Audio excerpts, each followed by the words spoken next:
tumpukan sampah sepanjang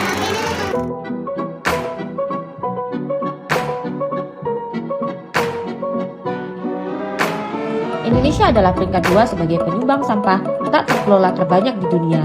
Soalan pengelolaan sampah masih menjadi masalah pelik bagi Indonesia.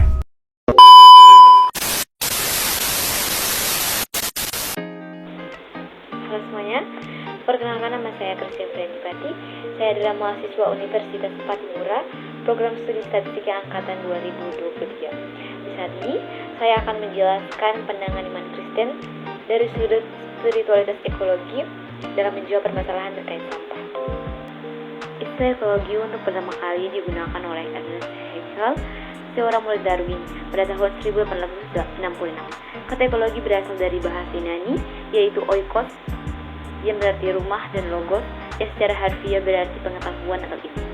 Dalam bahasa sederhana, ekologi adalah ilmu mengenai lingkungan hidup atau planet bumi secara keseluruhan sebagai rumah bagi semua makhluk hidup dan objek fisik lainnya yang ada bersama-sama secara setara.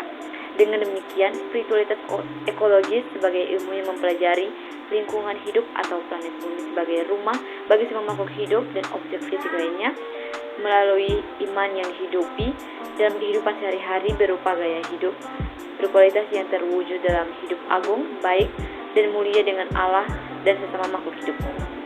Dalam konteks kerusakan lingkungan ekologi ini, misi gereja seperti apa yang dapat dilakukan? Perlu dipahami bahwa dalam gagasan gereja sebagai komunitas kosmik ekologis, seluruh ciptaan dipahami sebagai subjek yang memiliki keragaman maupun kesetaraan fungsi dan peran dalam komunitas. Dengan demikian, lingkungan ekologi tidak lagi dilihat sebagai objek misi, tetapi sebagai subjek dalam misi gereja. Sebagai subjek dalam misi gereja, alam semesta dan bumi memiliki suara, hak untuk bersuara, dan didengar suaranya oleh semua anggota komunitas. Prinsip dasar dalam spiritualitas ekologi mencakup pemahaman dan pendekatan yang menghubungkan kehidupan spiritual dengan kepedulian terhadap alam dan lingkungan. Berikut ini beberapa prinsip dasar yang sering dikaitkan dengan spiritualitas ekologi. Yang pertama, kesadaran interkoneksivitas. Prinsip ini merujuk pada pemahaman bahwa semua makhluk hidup dan kehidupan di bumi saling terkait dan saling bergantung satu sama lain. Spiritualitas ekologi mencoba untuk mengakui dan menghormati hubungan ini, melihat alam sebagai sistem luas yang harmonis, dan mengakui bahwa tindakan kita memiliki dampak pada keseluruhan ekosistem. Yang kedua adalah penghormatan terhadap kehidupan. Spiritualitas ekologi memandang alam sebagai kehidupan yang memiliki nilai intrinsik dan menghargai sebagai rekan dalam perjalanan spiritual kita. Yang berikutnya adalah kesadaran dan keseimbangan. Spiritualitas ekologi mengajarkan pentingnya hidup dengan kesederhanaan dan keseimbangan. Hal ini melibatkan mengurangi keinginan akan konsumsi berlebihan, menghormati dan menjaga sumber daya alam dengan bijaksana, serta praktik yang moderat dalam hal kebutuhan dan gaya hidup. Yang berikut adalah penghargaan terhadap kecantikan alam.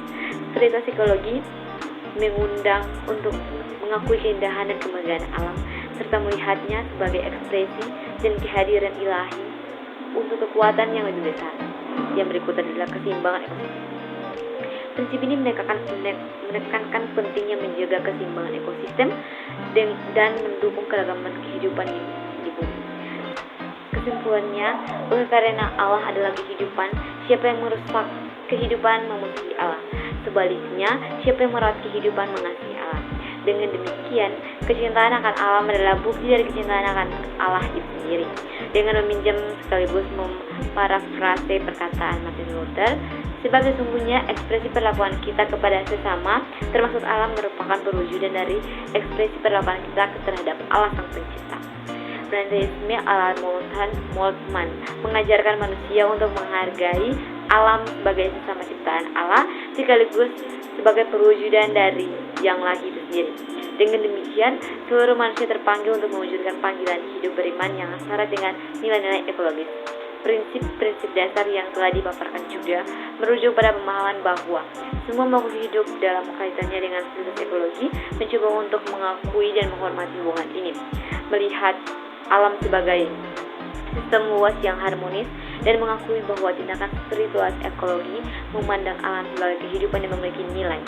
Spiritualitas ekologi mengajarkan pentingnya hidup dengan sederhana, dan spiritualitas ekologi mengundang untuk mengikuti keindahan dan kemegahan alam serta melihat sebagai ekspresi dari kehadiran alam.